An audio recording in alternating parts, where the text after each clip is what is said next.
दोस्तों नमस्कार, स्वागत है आप सभी का आज के इस वीडियो में। इसके पहले वाले वीडियो में हमने थॉर्नडाइक के नियम को उन्होंने किस पे प्रयोग किया उस पर विस्तार पूर्वक चर्चा की थी और एक वीडियो और हमने बनाई थी जिस पे हमने थॉर्नडाइक के नियम को याद करने की ट्रिक भी बताई थी।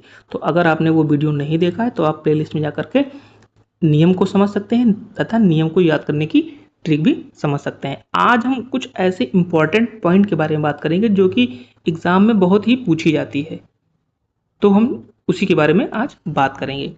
बाकी जो थॉर्नडाइक का जो परिचय था हमने इसके बारे में बात कर लिया है, फिलहाल हम उसको भी देख लेते हैं। तो थॉर्नडाइक का जो पूरा नाम था एडवर्ड ली थॉर्नडाइक था। ये अमेरिका के निवासी थे। इनकी जो राष्ट्रीयता थी अमेरिकी थी। इन्होंने शैक्षिक मनोविज्ञान के क्षेत्र में अपना काम किया। इनको शैक्षिक मनोविज्ञान के प्रमुख मनोवैज्ञानिक के रूप में जाना जाता है और इन्होंने जो अपना सिद्धांत दिया उसको किस नाम से जानते हैं? प्रयत्न एवं त्रुटि के सिद्धांत के द्वारा हम जानते हैं। इंग्लिश में बोले तो ट्रायल एंड एरर थ्योरी के द्वारा इनको जाना जाता है। इन्होंने जो अपना प्रयोग किया था पजल बॉक्स एक्सपेरिमेंट पे किया था। आपको इंग्लिश पे ज़्यादा ध्यान देना है, जो कि कई बार एग्जाम में क्या होता है कि हिंदी में अलग अलग कभी कभी मनोवैज्ञानिक भाषा में दे दिया जाता है, कभी कभी हिंदी में, तो उसको हमको लेकर के कन्फ्यूजन हो सकती है। लेकिन अगर आप चीज़ों को इंग्लिश में थोड़ा रिलेट कर लेते हैं तो आपको वो इंग्लिश वाला टर्म हमेशा सेम ही मिलेगा। तो इन्होंने किस पे प्रयोग किया था? पहली बक्सा प्रयोग किया था। और सबसे इम्पॉर्टेंट फैक्ट है कि यहाँ पे इन्होंने किस जानवर पे प्रयोग किया था। तो आपको ध्यान रखना है, इन्होंने बिल्ली पे अपना प्रयोग किया था। उसके बाद थॉर्नडाइक को संबंधवाद का जनक कहा जाता है। संबंधवाद का मतलब ये होता है यहाँ पे कि एस और आर के बीच में बॉन्डिंग कितनी अच्छी है। एस का मतलब स्टिमुलस, आर का मतलब रिस्पॉन्स। यानी कोई भी हम प्रतिक्रिया करते हैं, कोई भी रिस्पॉन्स करते हैं तो उसके पीछे कोई ना कोई स्टिमुलस उद्दीपक का होना आवश्यक होता है। अगर कोई उद्दीपक नहीं है तो हम कोई प्रतिक्रिया नहीं करेंगे। जैसे बिल्ली के प्रयोग को जब हम पढ़ रहे थे तो हमने आपको एक चीज ध्यान देने को बोला था कि जो भोजन रखा था, भोजन बिल्ली को दिख रहा था।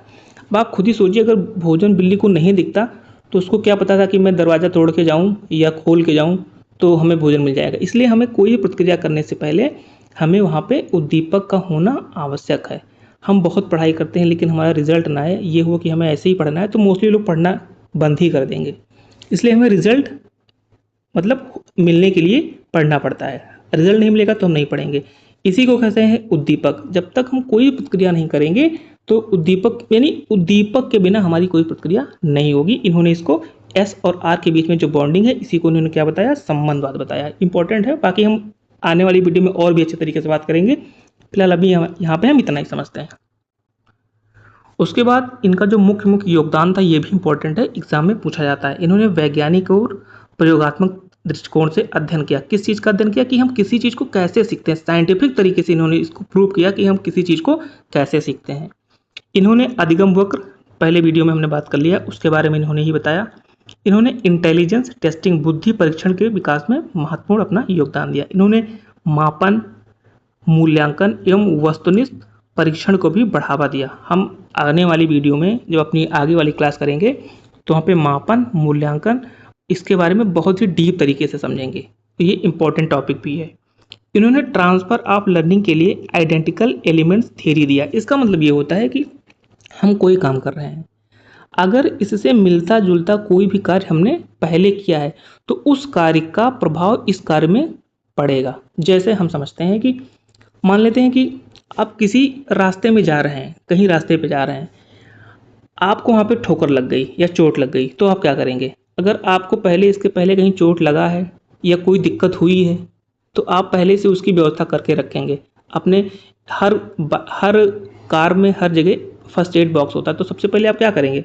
आपको चोट लगी, भगवान न करे कि आपको चोट लगे, लेकिन इन केस मैं समझाने के लिए बता रहा हूँ कि अगर आपको कहीं चोट लग गई तो आप क्या करेंगे? फर्स्ट एड को ढूंढेंगे। लेकिन आपको ये पता ही नहीं है कि फर्स्ट एड कार में होता है तो आप कैसे कैसे जानेंगे, कैसे क्या करेंगे? बस समझाने का मतलब ये कि आपका कोई भी काम जो वर्तमान में कर रहे हैं उस काम में उस कार्य का जरूर प्रभाव पड़ेगा, इससे मिलता जुलता आपने कोई कार्य पहले से किया होगा। इसी को बोलते हैं ट्रांसफर ऑफ लर्निंग। यानी पहले आपने कोई चीज़ सीखा है, वो सीखा हुआ ज्ञान आपके आज वाले कार्य में तभी काम करेगा जब वह काम उससे मिलता जुलता रहेगा। ये नहीं कि आप उसका कोई तालमेल ही नहीं बैठ रहा है, कोई काम और कर रहे हैं, पहले कोई और काम किया था, तो नहीं। जब चीज़ें आइडेंटिकल रहेंगी, समान रहेंगी, तभी पुराने कार्य का इस कार्य में प्रभाव दिखेगा। इन्होंने व्यक्तिगत भिन्नता एवं प्रबलन को भी महत्व दिया, यानी जब बच्चों को हम पढ़ाते हैं तो वहाँ पर रेनफोर्समेंट पॉजिटिव तरीके से हमको देना चाहिए। ये हमने कई बार इस पर बताया है। हमें ऐसा नहीं करना चाहिए कि बच्चों को डांटना फटकारना, ये नहीं करना चाहिए, तो बच्चे निगेटिव तरीके से चीज़ों को लेते हैं और वो फिर पढ़ना नहीं करते हैं। इसके बाद इन्होंने नियम के बारे में बताया था, जो कि हमने पहले ही वीडियो में बात कर लिया है। इन्होंने प्रमुख नियम के अंतर्गत 3 नियम बताया, तत्परता का नियम, अभ्यास का नियम और प्रभाव का नियम। इसको हमने विस्तार पूर्वक पहले वाली वीडियो में पढ़ा है। अगर आपने वीडियो नहीं देखी तो आप देख सकते हैं। गौड़ नियम के अंतर्गत इन्होंने बहुप्रक्रिया का नियम, मनोवृत्ति का नियम, आंशिक क्रिया का नियम, समानता द्वारा प्रतिक्रिया और साहचर्य परिवर्तन का नियम, इस नियम को हमने बहुत अच्छे से ट्रिक के माध्यम से भी और एक्सप्लेन तरीके से भी हमने पिछली वाली वीडियो में बात किया है। आप उसको वीडियो को देख सकते हैं और गारंटी करते हैं अगर आपने वीडियो देख लिया तो आप इसको भूलेंगे नहीं। बढ़ते हैं आगे की तरफ। जो थॉर्नडाइक का सिद्धांत था, उद्दीपक और प्रतिक्रिया के बीच संबंध स्थापित होने की प्रक्रिया है, यानी एस और आर के बीच में बॉन्डिंग होने की ही प्रक्रिया है। इसी को ही संबंधवाद का सिद्धांत कहते हैं, संबंधवाद कहते हैं। इसी के कारण थॉर्नडाइक को संबंधवाद का जनक भी माना जाता है। इनका पूरा का पूरा नियम एस आर बॉन्ड पे ही आधारित है। इन्होंने ये भी बताया कि जो सीखना होता है वो क्रमिक होता है, ऐसा नहीं है कि अचानक से हो जाता है। अभी हम आगे जब पढ़ेंगे मनोवैज्ञानिकों को, तो कुछ मनोवैज्ञानिकों ने ये बताने का प्रयास किया कि सीखना क्रमिक नहीं होता है, अचानक हो जाता है। उनकी भी बात सही है। जब हम उस नियम को पढ़ेंगे तो जानेंगे कि उनके द्वारा जो बताया गया कि सीखना अचानक से हो जाता है, कैसे होता है उसको हम पढ़ेंगे। फिलहाल इनके द्वारा जो बताया गया, इन्होंने कहा कि सीखना क्या होता है, क्रमिक होता है, प्रयास के द्वारा, त्रुटि के द्वारा सीखना होता है। ऐसा नहीं कि हम कुछ चीज़ अचानक सीख पाते हैं। इसके बाद इन्होंने बताया जब हम कोई चीज़ सीखते हैं तो धीरे धीरे हमारी गलतियाँ होती है और धीरे धीरे जब हम प्रैक्टिस करते रहते हैं तो वो जो गलती होती है वो समाप्त हो जाती है और धीरे धीरे क्या होता है, सीखना अस्थायी हो जाता है, हम चीज़ों को सीख लेते हैं। इन्होंने पुरस्कार सीखने की गति को बढ़ाता है ऐसा कहा है, और पनिशमेंट जो होता है चीज़ों को कम करता है। तो पुरस्कार और दंड का भी प्रभाव सीखने में बहुत ज़्यादा होता है। इन्होंने अभ्यास और पुनरावृत्ति सीखने के लिए आवश्यक बताया। ट्रायल एंड एरर थ्योरी जो रिलेट है वो इसी पे बेस है, यानी हम किसी चीज़ का कितना अभ्यास करते हैं, उसकी कितनी पुनरावृत्ति करते हैं, वो इस चीज़ पे डिपेंड करता है कि हम कितना सीख पाएंगे। सीखना पशुओं और मनुष्यों पर दोनों लागू होता है। फिलहाल आपको यहाँ पे ये जानना अनिवार्य है कि इन्होंने जो प्रयोग किया था वो जानवर पे किया था। कौन सा जानवर था? बिल्ली पे। बिल्ली पे तो प्रयोग तो किया, लेकिन इन्होंने बाद में जो अपने सिद्धांत को बताया कि जैसे जानवर सीखते हैं वैसे मनुष्य भी सीखते हैं, यानी मनुष्य और जानवर का सीखना एक समान होता है, एक ही प्रोसेस के द्वारा होता है।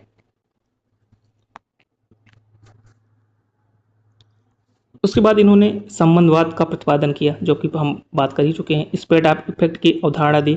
सफलता का प्रभाव समान परिस्थितियों में होता है, यानी जब हम कोई चीज़ पहले किए हैं उसका प्रभाव हमारे ऊपर जैसा पड़ा है, अभी जो काम कर रहे हैं उसका कहीं ना कहीं उससे कनेक्शन है, तो उसका भी प्रभाव पड़ेगा।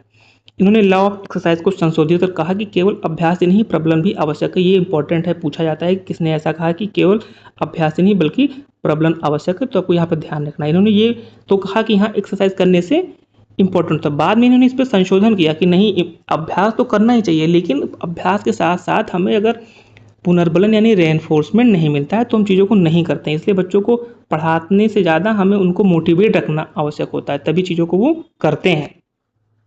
इसके बाद इन्होंने ट्रांसफर ऑफ ट्रेनिंग पर वैज्ञानिक शोध किया, यानी कोई चीज़ है, एक सीखा हुआ ज्ञान दूसरे सीखे हुए ज्ञान में अपना कहीं ना कहीं रोल अदा करता है, यानी लर्निंग का जो ट्रांसफ़र होता है वो कैसे होता है, इन्होंने इस पर शोध किया। हम आगे जब पढ़ेंगे तो बताएंगे कि सकारात्मक ट्रांसफ़र क्या होता है, नकारात्मक ट्रांसफ़र क्या होता है, इस चीज़ पे हम बात करेंगे।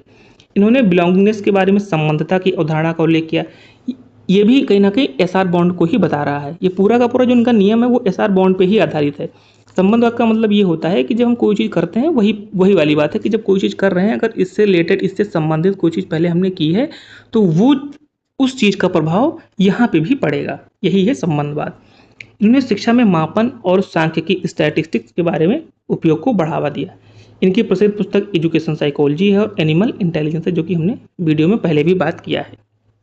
उसके बाद यहाँ पे इंपॉर्टेंट चीज़ आती है कि जो और मनोवैज्ञानिक थे इन्होंने भी सीखने के बारे में बताया, और थॉर्नडाइक ने क्या बताया इसकी हम तुलना करते हैं। जैसे थॉर्नडाइक ने क्या बताया कि सीखने का जो सिद्धांत दिया वो किस बेस पे आधारित था, तो इनका जो सिद्धांत था वो प्रयत्न एवं त्रुटि पर आधारित था, जिसको हम कहते हैं संबंधवाद। वहीं पे पावलोव ने कैसे बताया कि सीखना कैसे होता है, वो शास्त्रीय अनुबंधन के द्वारा बताया, क्लासिकल कंडीशनिंग के द्वारा बताया। स्किनर ने भी यही बताया कि हम किसी चीज़ को कैसे सीखते हैं, तो स्किनर के द्वारा क्रिया प्रसूत अनुबंधन ऑपरेंट कंडीशनिंग के द्वारा बताया गया। वहीं पे कोहलर ने सूझ यानी इनसाइड लर्निंग के द्वारा बताया। बंडूरा ने परीक्षणात्मक अधिगम ऑब्जर्वेशनल लर्निंग के बताया। इस पूरे नियम को हम पढ़ेंगे आगे आने वाले वीडियो के लिए। फिलहाल यहाँ पे तुलनात्मक रूप से अध्ययन दिया गया, तो यहाँ पे एक जैसी चीजें दी गई हैं, तो आप इसको याद कर सकते हैं। बाकी जो थॉर्नडाइक का जो प्रयोग था उसके बारे में हमने पहले से बात कर लिया है, तो यहाँ पे हम बात नहीं करेंगे। बाकी आप इसके पहले वीडियो जा करके देख सकते हैं। कुछ वही पुरानी बातें हैं कि प्रियतम त्रुटि का सिद्धांत, पजल बॉक्स, कनेक्शनिज्म थॉर्नडाइक ने दिया। लॉ ऑफ रेडीनेस, व्यक्ति इतना जल्दी तैयार होता है किसी चीज़ को सीखने के लिए वो सीख जाता है। इस सब के बारे में हमने बात पहले से कर ली थी।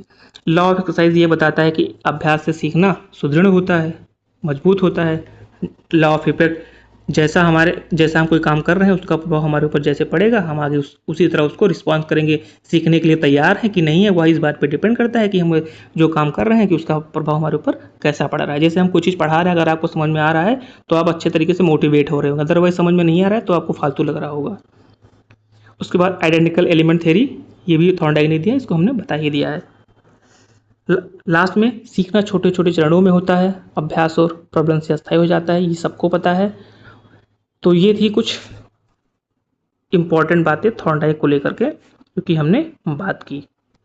इसके आने वाले वीडियो में हम अदर टॉपिक पढ़ेंगे सुपर टेट से रिलेटेड।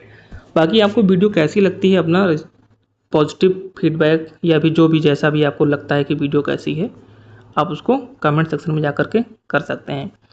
मेरा कोशिश यही रहेगा कि आप लोगों को अच्छे से अच्छा कंटेंट दिया जाए। बाकी जो भी बड़ी बड़ी कोचिंगें हैं मोटी मोटी फीस वसूलती हैं, यहाँ पे ऐसा कोई इरादा नहीं है। आपको फ्री ऑफ कॉस्ट हर चीज़ दी जाएगी और कोशिश रहेगी आपको बेटर कंटेंट दिया जाए, बेस्ट से बेस्ट। आपको लगेगा कि हाँ जब जो कंटेंट मिल रहा है एकदम नंबर 1 क्लास का है। बाकी मिलते हैं अगले क्लास में, तब तक के लिए दोस्तों आप अपना ख्याल रखिए। नमस्कार, जय हिंद।